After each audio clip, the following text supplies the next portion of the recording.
安还为了证明龙性本淫，竟直接骑在了沉睡10万年的黑龙先祖身上。怎料动静太大，不慎唤醒了先祖。本以为黑龙先祖会生气，可万万没想到先祖竟比他还兴奋。只因男孩是黑龙族的皇帝，一场大战让他意外跌到了先祖的沉睡地，他也因重伤从一头成年龙退回了幼龙时期。而苏醒的黑龙先祖沈时宴，他的梦想就是骑一只纯血黑龙，可是纯血黑龙万年难遇，就算有机会遇到，他们高傲的血脉也不允许让人骑。但他这回碰见的是黑龙崽子，嘿嘿，这下可以做起养成了。此时沈时宴用自己不多的法力给小黑龙疗了下伤，过了一会醒了，小崽子，他居然称呼自己为小崽子。龙青不由得黑着脸，对方看着也才20左右的年纪，而他都已经25了，居然敢这么称呼他，连他爹都不敢这么叫他。察觉到小龙的不忿，沈时宴露出一抹轻笑，要还有小脾气呢，8成是一头雄龙，那么就叫你乖仔吧，乖仔，来吃兔肉了。沈时宴从火堆上取下来一只烤兔子，脸上带着一点诱惑。这下龙青是彻底的忍无可忍，他一个站起来就要跟对方理论，结果他站着的脚步不稳，一下摔倒在地。龙青一脸懵逼的看着自己的手，发现强劲有力的龙爪消失不见，取而代之的是一只瘦小手爪，包括他的身子全部都等比例的缩小了几十倍。此刻他终于明白这个男人为什么会叫他小崽子，因为他从一头成年龙退回了幼龙时期。沈时宴看着沈清在原地转圈追着自己的尾巴，不由得挑了挑眉毛，不会吧，这头黑龙幼崽难道是天生有点呆傻？沈时宴的脸上带着几分纠结和同情神色，而龙青这回也同样在审视着男人。这里是魔眼森林，位于帝国边境，布有层层阵法，而且周边有专门的护卫把守。这个男人是怎么进来的？沈时宴自然察觉到他对自己的警惕，明白对方是把自己当成了敌人。我可是你的救命恩人，你就是这么个态度对待我的？沈时宴语气中带着一点威严。不多时，龙青肉眼可见的放松了一些，只不过依旧是翅膀张开，一副随时能攻击的状态。来吃饭吧，沈时宴大人不计小人过，招呼着他诱导。小龙依旧警惕，沈时宴好心撕下来一只兔腿先吃着，用眼神示意他没毒。不过龙崽子依旧是不为所动，见好言相劝不吃，那他也不惯着，自顾自的在对方的注视下就这么吃着。龙青就这么盯着他看，咕咕咕的声音不合时宜的响起。沈时宴闻声抬头，眼睛里满是笑意。龙青有些尴尬的把头扭到一边，他才不会吃来历不明的人的食物，毕竟对方是敌是友尚且不明，8成敌人的概率很大。帝国子民都知道魔眼森林是帝国的第一大禁地，没有谁会主动来找死。这时沈时宴从火堆上面拿下来另一只烤兔子，这一只是专门为你烤的，我吃不下2只，有紧有放，还怕拿捏不了你这只小崽子。我可不是什么坏人，如果是坏人的话，像你这种受伤的幼龙现在已经在火堆上面烤着了。说完他露出一抹吓小孩的笑，毕竟龙肉可是大补，黑龙最甚。龙青瞪大眼睛看着眼前这个男人，都什么年代了，这人居然还敢吃龙肉，他难道不知道如今的帝国可是龙族掌管的吗？是嫌自己的命活得太长了吗？龙青盯着他又看了好一会，最终上前2步把那只烤兔子给吃了。经历过一场大战，他早就虚弱的不行，需要补足体力。沈时宴眼角瞥见龙崽子在呼哧呼哧的啃着兔肉，嘴角浮起一抹淡淡的笑，就算是吃傻呆一点倒也无妨，毕竟他需要的是一头可以当坐骑的龙，短时间内当然不指望他可以在战斗上辅佐自己。黑龙幼崽何其珍贵，之前他碍于龙大的面子，根本就不好意思对他的儿子还有孙子下手，现在嘛，他都复活了也不在意那么多了，何况谁让这个崽子解了他的封印，收他当契约兽不过分吧？小崽子，我救了你，你该知恩图报吧？沈时宴开口道。龙青看着他，如果他不是什么恶人，那他一定会报答，只要是在他能力范围之内。然而男人接下来的一句话直接让他傻眼，如此那你便当我的契约兽吧，我看你小小年纪就英俊不凡，跟着我将来必定有一番大作为。沈时宴开始谆谆善诱，你放心，我会是一个好主人，我精通18般驯龙技巧，保证会把你培养成一头优秀的龙战士，而我也将成为伟大的龙骑士。沈时宴脸上甚至带着激动和兴奋的神色，仿佛是等这一天已经等了好久。龙青满头黑线看着男人在那里高谈阔论，让帝国皇帝当你的契约兽，你可真行啊。他只觉得男人的脑子出了问题，等出去了这片森林，他一定要把他给抓起来，让他知道敢打帝国皇帝主意的下场是什么，无法无天无期徒刑。沈时宴眼神炽热的看着小龙崽，怎么样，你愿不愿意跟着我？龙青用一个不屑的眼神看着他，甚至鼻孔还吭气一声。沈时宴满脸问号，这么不给面子的吗？不过我管你愿不愿意，从现在开始你就是我的龙了，打破了我的封印，你还想置身事外？沈时宴直接发出一个法圈，最后牢牢的固定在龙青的脖子上。龙青用手想扒开项圈，结果根本就弄不掉，反而他挣扎的越狠，项圈就越紧。沈时宴双手抱胸看着还在挣扎的龙青，既然你不配合，那就别怪我强买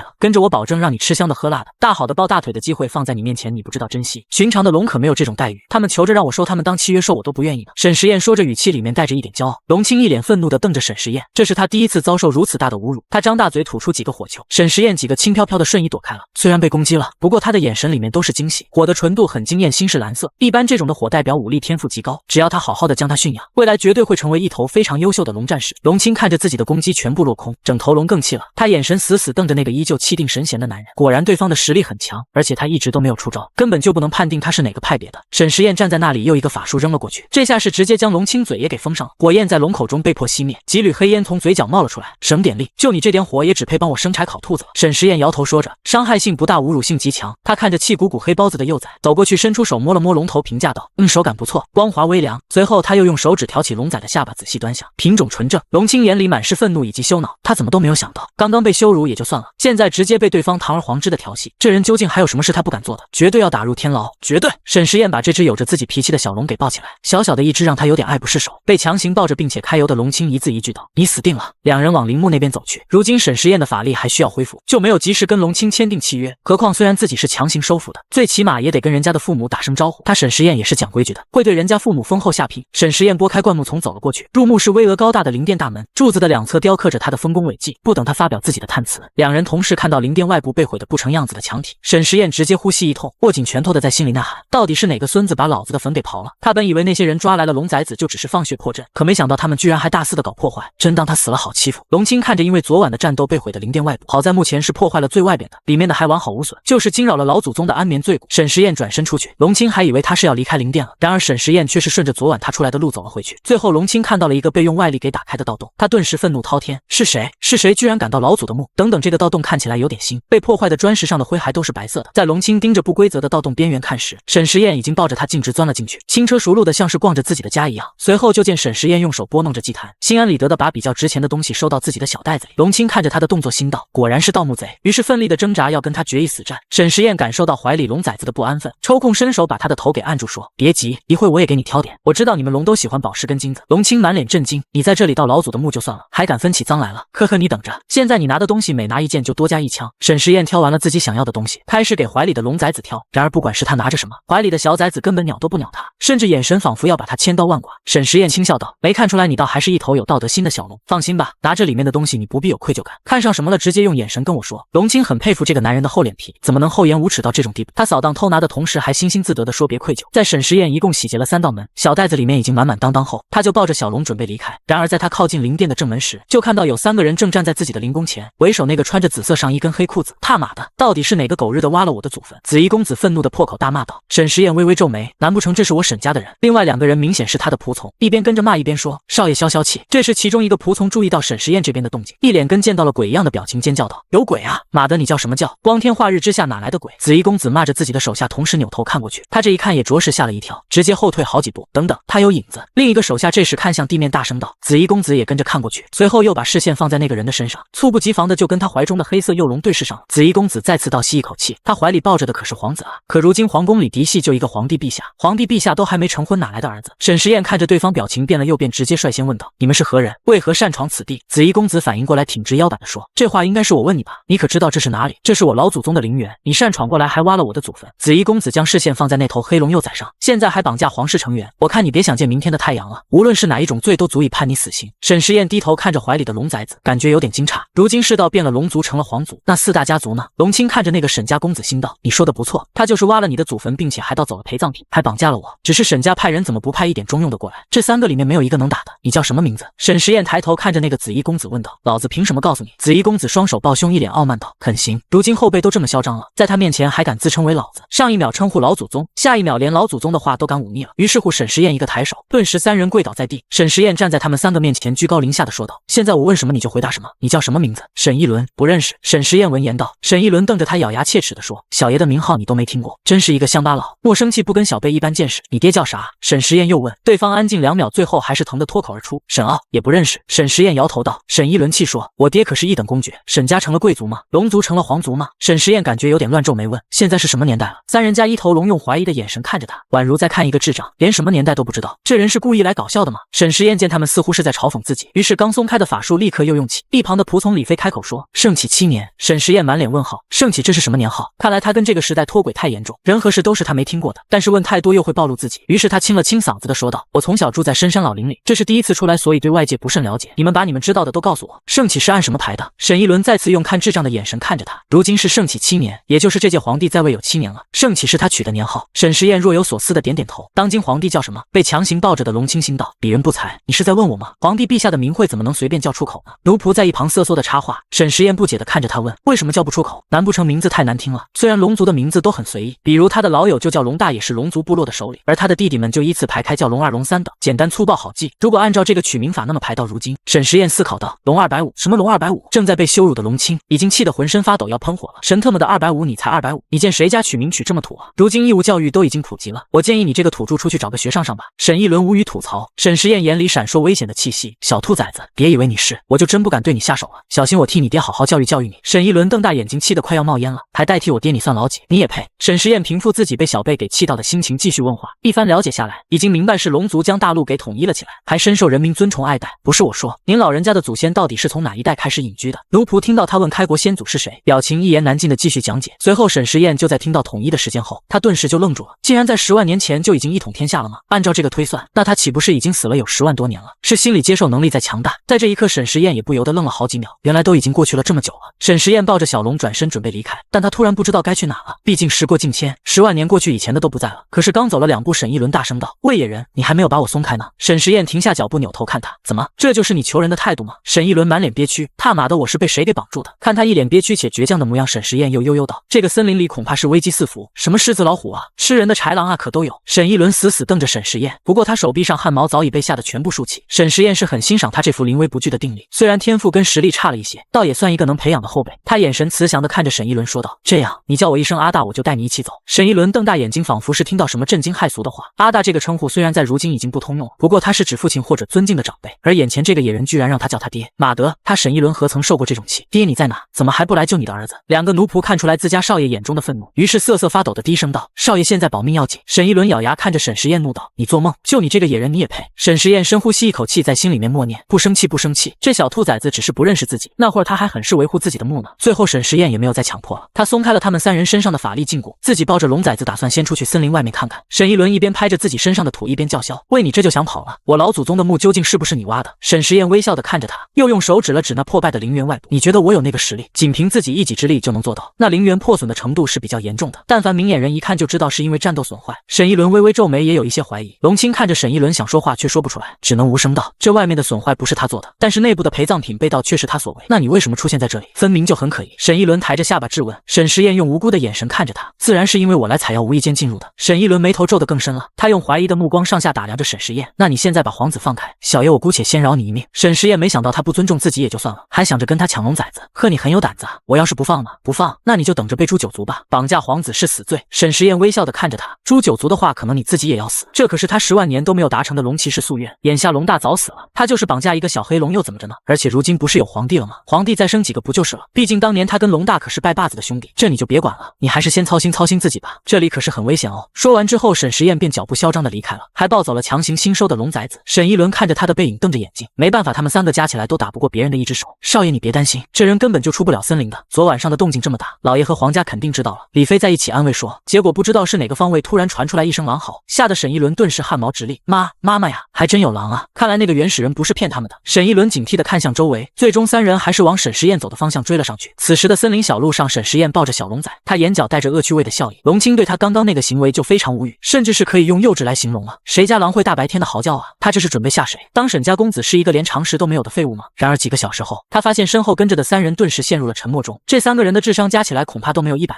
沈时宴自然也是察觉到身后的异动，不过他依旧装作没发现，甚至还有心情跟自己的小龙互动。他将小龙举起来，五虎起飞了。目睹这一幕的沈一伦满脸震惊，这野人居然把堂堂皇子当成玩物，皇家的颜面何存？一会等军队来了，一定让他好受。而龙青则是已经被晃得有点晕，作为一头成年的龙，居然晕飞，说出去多丢人。可是这男人把他晃着一圈又一圈，而自己根本就挣脱不开。他不光是幼稚的吹口哨吓人，还幼稚的跟他玩这种转圈圈把戏。在转了5、6圈后，沈时宴将小龙抱回了怀里，他用手抚摸着小龙的头，和善道：“乖仔，虽然我是要训练你当龙战士，不过你放心，我绝不是严格的人。我的追求就是寓教于乐，会给你一个轻松愉快的童年，让你既强大的成长又快乐的生活。”说完后，沈时宴爱怜的又挠了挠小龙下巴，眼里满含喜爱之意。只剩下龙青已经麻木的生无可恋，任由他将自己从上到下给非礼一个遍。自从被他强行的禁锢住，他早就没有了任何皇帝尊严。现在唯一庆幸的是，这人跟沈家公子都不知道他的真实身份，否则他英灵25载的老脸全部都丢光了。另一边的魔眼森林里，咱们再走快点，马上就到了。走在前方的青离将军说道。然而等他们2个到了后，除了看到陵园被破坏外，并没有任何人影。陛下这是跟影龙打斗了，咱们2个分开寻找。青离、红鸾2人围绕着陵园搜查了一遍，最终看着地上一堆明显生火的痕迹，青离拿起来闻了闻，是兔子。另一个红鸾将军也说道，我刚刚看到陵墓顶部有陛下的淡金色血迹，这表明他们的陛下受伤了，而且伤势不轻。青离用符阵将信息传送给皇宫那边的皇太祖，另一边皇太祖也就是龙青的父亲已经在赶来的路上了。他在看到符信后眉头皱得很深，一种不好的预感在他的心里滋生。同样赶来的还有沈一伦的父亲沈傲，又是担忧陵园的事，又是气沈一伦擅自行动，真是不知道自己几斤几两。要真是影龙势力，那他10条命都不够搭进去的。沈傲拍大腿的同时也让手下再快点。此时森林里，沈一伦在听到沈时宴说他是守墓人后，一脸的不信，你们家是住哪的？为什么我从来没有见过也没有听说你们？而且沈家根本就不知道这个事，没听说过是因为我们这一脉低调行事，住的地方也比较偏僻，不与外人来往，当然也没人知道。你就在这里信口胡诌，谁信你啊？沈一伦道。沈时南微笑不说话，仿佛在说说你爱信不信。这时奴仆插话，你要真是守墓人，那就是我们少爷的友人啊，为什么还一开始绑架我们？看着他们三人脸上的狐疑，沈时宴无辜说，那我不是以为你们是坏人吗？而且后面我放了你们，又没有针对你们动手。沈一伦走2步又道，我祖宗的陵墓一般是皇家还有沈家来守的，你们就算是想守，怎么进来森林的？如你所见，这个森林里面的阵法并不能拦住我，如果不是相关的人员，我又怎么会知道阵眼所在呢？沈时宴悠悠道，想糊弄过这3人，昨晚是影龙的残党趁着血月进入森林，我等作为守墓人自然是要来阻止，只不过我来晚了，就看到这么一只被抓来并丢弃的小黑龙。他这话一出，龙青瞬间就抬头看着他，同时沈一伦也是瞪大眼睛。外人都认为影龙已经不在了，而为了稳定明星帝国，也声称影龙一族早就灭绝，只有皇室还有沈家的小部分人知道影龙还有残党。眼下这个男人竟然知道昨晚来的是影龙，龙青瞳孔微微竖着。昨晚在他跟对方搏斗后，虽然后面影龙跑了，而他自己也直接昏迷了过去，再次醒来就看见了这个男人。至于沈一伦，则是惊异昨晚来的居然真是影龙。陵园有其他的守墓人，他爹从没有跟他说过。根据这人说的话来判断，恐怕他爹都不知道他的存在，真的是细思极恐。走了一阵子，走累了，几人找地方歇歇脚。龙青看着男人饶有兴味的在钻研光脑，虽然没有网，但他依旧玩得津津有味，这让他感觉这人是真的没有接触任何现代科技。对面沈一伦坐在那里全程监视着，或许是他的目光太强烈。沈时宴抬头看着他微笑说，我说大少爷，你这一直看着我是干什么？是我长得太俊俏了。龙青顿时无语，这人真是厚脸皮。沈一伦炸毛，呸，你长得还没有小爷帅。这话从对方嘴里说出来就很奇怪，他分明就是监视他，什么叫觉得他帅才看他？拜托，他又不是搞基的。龙青抬头看一眼这个男人，叹气，试问这是一个脑子正常的人吗？刚刚不仅把他全身摸了个遍，更是那个部位都没放过，要不是受制于人，他真是从来都没有被如此对待过。听到自己小龙的叹气声，沈时宴于是摸了摸他的头问，仔你怎么了？是我没陪你玩吗？沈时宴挠了挠小龙的下巴进行安抚，他将光脑收起来，捡起来地上的一根树枝开始画着。龙青以为他是乱画一通，可在他看见地上那繁复的花纹后，不由得瞪大眼睛，没想到这人居然还会画符咒，看这形状，这应该是一个空间符。龙青再一次对这人的身份产生怀疑跟猜测，现如今就是帝国皇家学院里都不一定有这种天才，而现在他遇见了，却偏偏是这人。惜才的龙青只觉得后牙槽疼，又恨又气，就是这个感受了。画到一半的沈时宴却突然停手说道，没有符咒，咱们估计要困在这森林里好几天，因为他不知道这个森林有多大，他睡了这10万年，脑子不太灵光了，能想起来的都已经画出来了，可是连运转都运转不起。这时灌木丛里突然传来窸窸窣窣的声音，李飞眼角余光扫到后直接尖叫出声，我操我操，蛇！沈时宴满头黑线吐槽道，你是生怕他注意不到你？李飞瞬间就捂住了嘴巴，而沈一伦早就害怕的移动到沈时宴的旁边，同时黑色巨蟒也朝沈时宴攻了过来。沈时宴一手抱着龙，一手拉着沈一伦躲开，刚一复活就要作战，沈时宴的身体并不能跟上这个强度，在2招后有些力不从心。龙青被一条胳膊给夹着，整头龙有点晕，他在想为什么这个男人打架时还要带着自己，这不是屠天雷坠？要不是他的法力还没有恢复，这区区一条蛇在他面前不过是一条蚯蚓罢了。沈时宴在几次攻击黑蛇都给躲掉后，他看一眼自己怀里的龙崽子，然后抓住时机对沈一伦道，接着只见他说完龙崽子就被扔了出去。沈一伦手忙脚乱的去接，同时吐槽，你就不能提前打声招呼？这可是皇子摔了怎么办？沈时宴这下双手都能用上，可巨蟒居然没有冲着他攻击了，而是蛇形走位一闪，朝着沈一伦的方向攻了过去。沈时宴心中一惊，猛地意识到他是冲着幼龙崽子去的。沈一伦看着马上就要被吃掉的皇子，一颗心因为紧张而跟着砰砰跳动，下一刻一个弱不禁风的男人挡在了身前，龙崽完美的落到沈时宴手上，同时他并用另一只手结印进攻。沈一伦就这么注视着男人的侧脸及身影，他感觉自己有点什么大病，居然觉得那一瞬间这人还挺帅。沈时宴短暂的定住了巨蟒的身体后，下意识想照出自己的剑给他来一个绝杀，几秒后手中空空如也，让他愣住一瞬，这沉睡了10万年，他的剑也不知道去哪了。彼时皇宫的藏宝阁殿内最高处记着的圣剑发出嗡鸣声，然而因为封印只能震动并散发着光芒，没有兵器的沈时宴拿起一根树枝充当武器，一番争斗下巨蟒躺在了地上。沈时宴看着龙崽问道，崽，蛇肉一会给你补身体？龙青看着他，然后摇了摇头表示抗拒，毒蛇的蛇肉是酸的，口感不好。看着小龙拒绝，沈时宴说，那行吧，就吃一个蛇胆好了。沈一伦看着他道，你别什么都给他吃，吃坏了怎么办？这有什么吃坏的？我还想着一会蛇心给你吃呢。沈一伦见自己还有份，当下脸色就变成惊恐。最后巨蟒的蛇胆还有蛇心取出，沈时宴让李飞把蛇心拿给沈一伦，自己则准备将蛇胆喂龙。再张口，龙青一脸无语，大可不必用这种哄弱智的语气，蛇胆是好东西他知道，所以沈时宴给他时他就直接吞掉了。沈一伦看着这一幕，下意识起了鸡皮疙瘩，他不是龙是人类，别说生食都不怎么吃，何况还是自己膈应的蛇，这吃了可是大补，最起码灵力能提升。我崽就是乖，不像是某人都那么大了还挑3拣4。某人瞪视着他的背影，看着蛇心还在跳动，沈一伦脸上写满了抗拒，最后一脸英勇就义的吃了下去。沈时宴只是淡笑着，而龙青看着那么好骗的沈一伦，只觉得有点智商堪忧。蛇心是不能提高灵力的，只能是大补。现在他能大概确定的是，沈时宴应该是跟沈家有关。刚刚沈时宴用出的法术体系做不了架，同时他对沈一伦也是真关照，而且他那么熟悉森林的阵眼，也就说得通了，因为阵眼只有沈家还有皇家知道。不过这人居然偷自己家的祖坟，龙青看他一眼，这样的话就直接移交给沈家自己处理了。另一边陵园，皇太祖还有沈家家主都已经赶到，陛下还没有找到吗？皇太祖龙胜一脸严肃地问着清理，回禀太祖，我跟跟红鸾在附近搜查一圈都没有找到陛下的身影。青离低头说道。沈傲看着他皱眉说：“会不会是陛下跟我他们在一起？可是他们不在这里等着又去了哪？而且陛下还受了伤。”龙胜看着被损坏的陵墓，现在封印破了，那镇压影龙的沈家祖先去哪了呢？森林阵法已经运转，再加上各种幻阵，所以在这里找人就是大海捞针。目前光脑只能定位还在这座森林里。他看着被损坏的陵墓，眉头紧皱。他儿子龙青不可能轻易的死掉，不过他受伤估计也撑不了多久。另一边，经过这一番折腾，沈时宴已然是有些气喘，他抱着小龙出气有点重道：“真是我这一把老骨头造的什么孽？”龙青看着他也不过20左右的年纪，说什么老骨头？不过这人身体的虚弱度是他没想到的。尽管看他脸色是病态的苍白，但精气神还好，更像是缺乏锻炼以及没有晒过太阳。感受着这人衣袖下手臂隐隐的发颤，他不由得抓紧男人的衣服，生怕沈时宴一个没抱稳自己掉了下去。虽然这样做有损皇帝尊严，不过在生命面前他也顾不得别的了。哪怕这人本质上是一个对自己又亲又摸的变态，只要是不知道自己真实身份，那他颜面就还在。感受到怀里的小龙动作，沈时宴顺势将他给放在自己肩膀上趴着。一旁的沈一伦破天荒的没有再呛他：“你还好吗？”沈时宴看着一路叛逆且目无尊长的后辈，居然开始关心他了，眉毛不由得挑了挑，嘘嘘说：“还行。”沈一伦用怀疑的目光上下打量着他，他是真觉得沈时宴有可能下一秒就喘不上气了。你这身体素质也太拉了吧，喘得跟个啥一样？你别在这里背过气去。沈时宴闻言职业性微笑，好吧，他收回刚刚的想法，这混小子就是欠扁的份，嫌我身体不行，那我也没见你这个手脚利索的大小伙子自己保命啊。沈一伦被对得哑口无言，然后感觉心里又是气恼又是羞愧，确实他连一个病秧子都不如，可是这个病秧子不是普通的病秧子，他法力很强，还会用他沈家的法术，按理说这种水平的法力不可能有这么一副羸弱的身躯。沈一伦一股不好的猜想浮上心头，我看你这不会是走捷径吧，比如吸纳我有实力的沈家人的法力。沈时宴这回没有惯着他了，直接是一个脑壳蹦敲过去，沈一伦都给敲懵了，不可置信道：“我爹都不打我头的。”沈时宴给他一个眼神说：“那是你爹看你本来就笨，怕把你打得更笨了，老子我可是正儿八经的学的，3岁开始通灵觉醒，别人还在玩泥巴的年纪我都在玩剑了。”这话一出，龙青还有沈一伦心中都是震惊，不是因为他这么早开始修炼，而是这人居然在3岁的时候就通灵了，这个天赋在历史长河里也是凤毛麟角的。他4岁时候觉醒天赋已经很拔尖了，不过联想到他不光法力挺强，同时还会制服，龙青只是惊诧那么一会也就能接受了。而对于沈一伦来说，这无异于是降维打击，明明就是相仿的年纪，他感觉自己是个小垃圾。几人走了一段时间就原地准备休息，在这个危机四伏的森林里过夜。沈时宴伸手抚摸着龙青宽慰道：“别怕仔，我会保护你的，谁是你仔别乱认亲，而且这人比自己小，这种称呼简直是……算了，忍忍吧，他可是一个有度量的皇帝。”就这样几人在森林里走了1天1夜，在几人精疲力尽时，几人被狼群包围在了一起。沈时宴眼睛微眯，将龙仔抱着，此时他刚醒过来，身体还是很虚弱，再对上狼群根本就抵挡不了多少时间。他将怀里的龙塞给了沈一伦：“我的崽都比你厉害，让他给你打辅助。”沈一伦只觉得怀里的龙崽子有点烫手，他怎么敢使唤皇子给自己辅助？他是不想活了吗？后方沈时宴以自己惊人的记忆力，快速的将从沈一伦那得到的模糊符阵给绘画成型。他咬破自己的手指，血滴在地上的符阵上进行催动，快到符阵上来，同时他催动符阵进行空间转移，下一秒他们就消失在原地。可是渐渐的，沈时宴的灵力就撑不住了，然后几人就感觉身形不稳，看着越来越近的地面发出尖叫声，因为马上就要摔一个狗吃屎。沈时宴抱着小龙崽，在即将跌落地面时，他将身体翻过来，把怀里的龙崽子紧紧护着，自己则后背全部撞在地上，跌落声很大，但龙青还是清晰的听到耳边的闷哼声，他一时没有反应过来，男人怀里很软，让他没有感知到任何疼痛。沈时宴闭着眼睛拧眉，脸上痛苦之情明显。沈一伦在看到后连忙蹲地上，用手扒拉着他的身子道：“喂，你还好吗？别动我。”沈时宴虚弱的声音响起。龙青此时彻底回神，他快速的从他怀里出来，看到男人的神情后，将沈一伦的手给拨开。他为了保护自己，完全身体着地，受的伤很重。龙青看着他这副虚弱的样子，仿佛下一秒就要归西，心中充满了复杂跟焦躁，因为他是为了保护自己才这样的。